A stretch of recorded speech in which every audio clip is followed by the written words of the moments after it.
Longboarding just kind of appeared out of nowhere. I never aspired to be a longboarder. I never even saw longboarding. You know, just like a random kid with a skateboard. Like the rush of like flying down a hill at 30, 40, 50 plus miles an hour was just something that I never even thought would be attainable.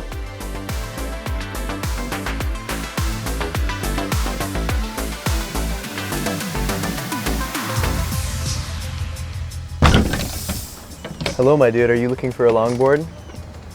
Step right this way. Step right this way. Hey there, Brandon DesJarlais here. Yeah, I grew up in Salem, Oregon. Salem's cool.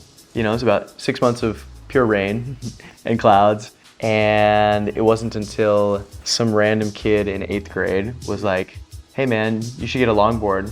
And I was like, what's that? He's like, well, it's like a skateboard, but longer. Why would I want that? And he's like, well, because you can like bomb hills. And I didn't really even know what bombing hills meant, but I was like, that's cool. And that totally sounds like something Jackass would do. And yeah, what I didn't expect about longboarding is that it would teach me so much about patience and perseverance, self-reliance. When I first moved to Los Angeles, I bought this bus, kitted it out, and kind of dedicated myself to wanting to like teach more people how to skate and host like free and inclusive events. In the past 3 years, we've done 4 national tours. We've driven like 50,000 miles. We've hosted hundreds of events in 50 plus cities at this point, all corners of the country, from LA to Miami to New York to Seattle.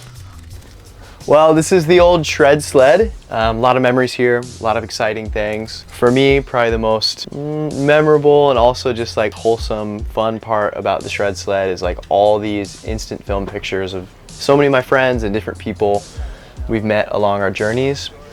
One of the things that a lot of people actually don't know about the Shred Sled and the origin story is that it would not have been possible without Facebook and Droga5. And this was a gift from Facebook to me and some of the other people involved in that commercial as like a token to like immortalize that moment. And also to celebrate, that was the first year skateboarding was in the Olympics. So it was kind of a big deal. Yeah, this board really means a lot to me, and I think that when most people come in here, they're like, oh, cool skateboard. But it's like, yo, this whole Shred Sled and bus and everything would not exist without this. So which are you?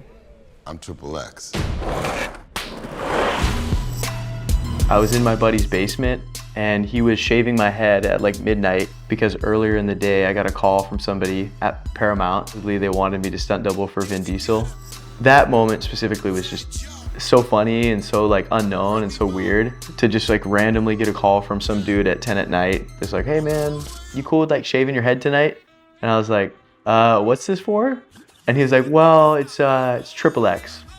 And I was like, oh, you want me to conceal my identity and leave the country for a month and it's Triple X? I was not thinking the action movie at the time.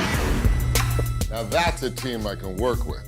It was really an all-star team. You know, Triple X was a real big movie. We were in the middle of the jungle in Dominican Republic. And I just remember like, it came to me at a time when I was really unsure about myself and I was like 19, 20 and I was like, why am I trying to pursue this sponsored thing? Can I get a real job? Like, what am I doing? And then for that opportunity to just come out of nowhere was like so sick.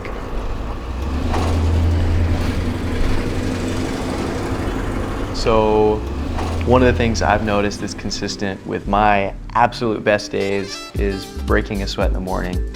Fortunately, now I have a skate ramp right outside my bedroom, and so I hit that. When I was living in the bus, it was like driving down to the beach, shooting hoops off the back of the bus. And I always like to follow that up with like some sort of functional mushroom supplement in place of something like coffee or energy drinks like I might have done in the past. For me, after I'm done breaking a sweat, I really love these daily sex gummies. So when I'm fucking up that ramp and smashing my tricks, it's just ecstasy.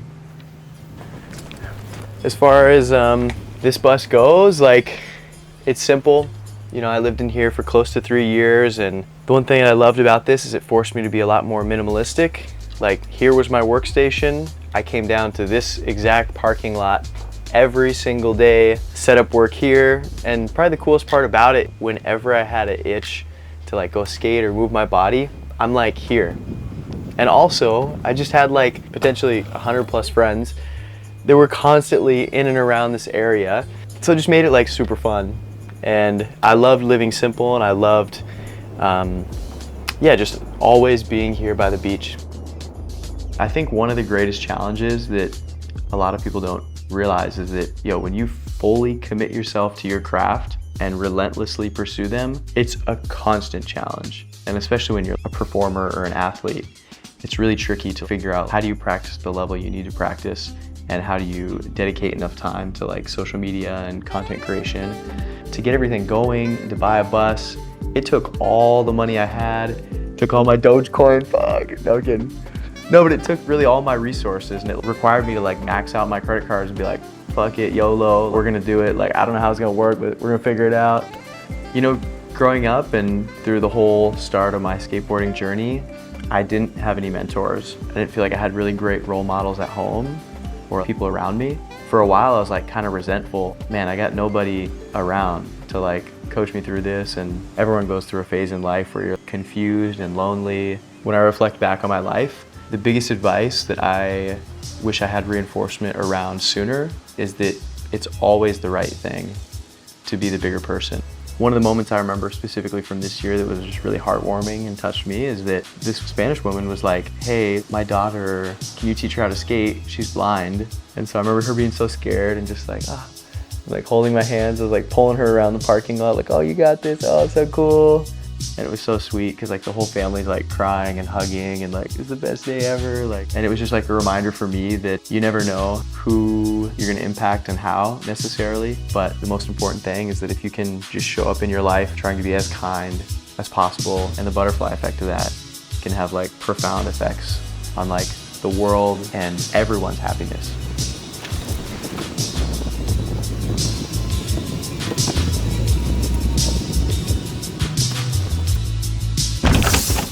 What's up, my dude? You looking for crack, or was that the other guy? No, I'm kidding. Let's not do that.